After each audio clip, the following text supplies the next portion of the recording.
કેન્દ્રીય આરોગ્ય મંત્રી જગત પ્રકાશ નડ્ડા હાલમાં ભાજપના રાષ્ટ્રીય પ્રમુખ છે. જેપી નડ્ડા પછી ભારતીય જનતા પાર્ટીની કમાન કોણ સંભાળશે તેને લઈને હજુ નિર્ણય થયો નથી. ભાજપમાં હજુ મંથન ચાલી રહ્યું છે.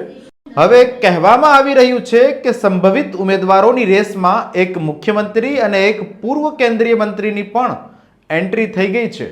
જી હા, એક સીએમ અને બીજા એક્સ મિનિસ્ટર. પણ ભાજપે આ મુદ્દે મગનું નામ મરી પાડ્યું નથી.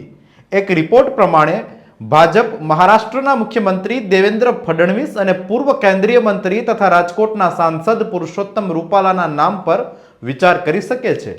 સંઘનું સમર્થન છે. રૂપાલા સાહેબ તો પીએમ મોદી અને ગૃહમંત્રી શાહના કહ્યાગરા પણ ખરા.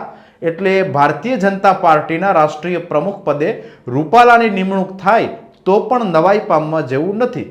જોઈએ હવે શું થાય છે. આ મુદ્દે આપના મંતવ્યો કોમેન્ટ બોક્સમાં જરૂરથી જણાવશો.